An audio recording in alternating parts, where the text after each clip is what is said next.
Assalamualaikum warahmatullahi wabarakatuh. Alhamdulillahirrabbilalamin. Masih kembang kempisnya dada, berdegupnya jantung, dan nyalanya akal kita hari ini merupakan limpahan energi yang patut disyukuri. Tak perlu disia-siakan, sebab di balik kenikmatan selalu hadir tanggung jawab besar yang dititipinya, yaitu mengolah energi daya pikir menjadi sesuatu yang bermanfaat. Karenanya, besar terima kasih saya untuk media HMP MPI UIN Sunan Kalijaga Yogyakarta yang telah hadirkan kompetisi yang memberi peluang sekaligus menjadi sarana bagi kaum muda Indonesia yang ingin ikut bersinergi dengan berbagi opini melalui pidato untuk membangun negeri. Halo Indonesia, pada kesempatan yang berbahagia ini, perkenankan saya Husnul Khotimah untuk menyampaikan sebuah pidato dengan judul Meningkatkan Kualitas Pendidikan Menyongsong Indonesia Emas 2045. Di tahun 2045, satu abad kemerdekaan Indonesia akan menjadi tahun emas untuk Indonesia. Indonesia Emas ini adalah visi besar Indonesia.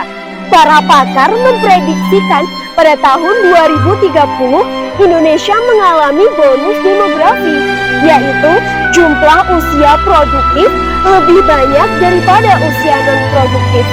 Tantangannya adalah Indonesia harus menyiapkan sumber daya manusia dengan matang. Untuk apa? Untuk peningkatan kualitas pendidikan. Generasi Indonesia Emas 2045 bisa dibentuk dengan ditingkatkannya kualitas pendidikan, infrastruktur yang memadai, dan kualitas pengajar yang merata. Hal tersebut bisa mendukung lahirnya generasi Indonesia Emas. Kualitas sumber daya manusia tentunya bisa menunjang segala aspek kehidupan bangsa, seperti aspek sosial, budaya, ekonomi, teknologi, dan politik.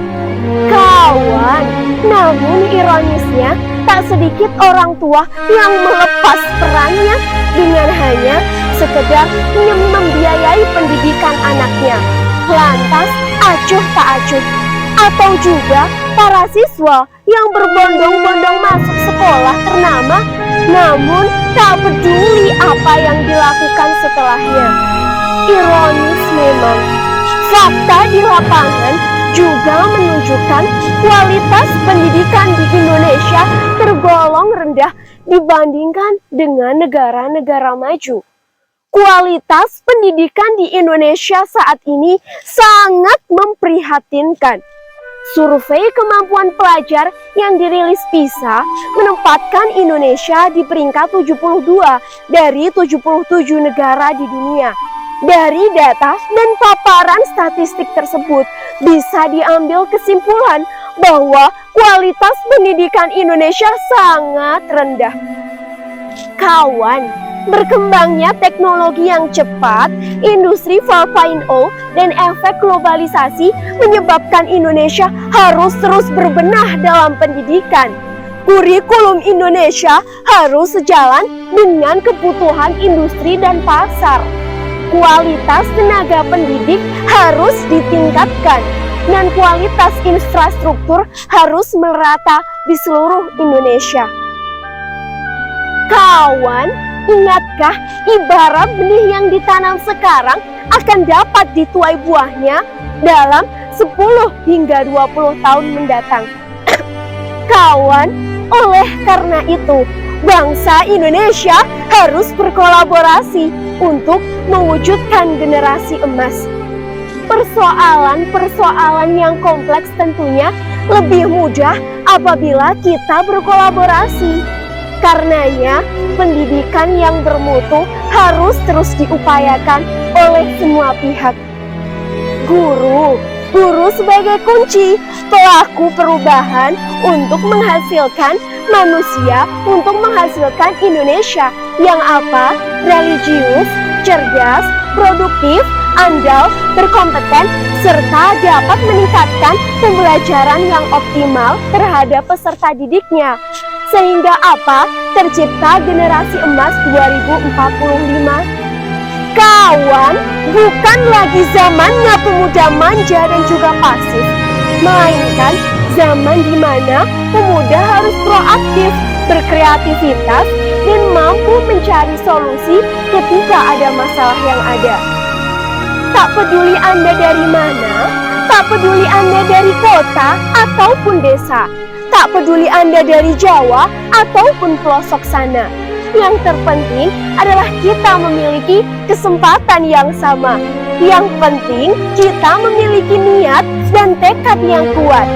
Pemuda adalah masa depan bangsa. Di pundaknya lah dititipkan estafet negara ini. Pemuda sebagai insan intelektual diharapkan bisa melanjutkan tongkat estafet para pemimpin-pemimpin bangsa menjadi profesional di bidang masing-masing. Dengan kualitas mahasiswa yang mumpuni, diharapkan selaras dengan kualitas bangsa Indonesia di masa mendatang dan mampu memajukan kualitas pendidikan Indonesia menuju Indonesia Emas 2045.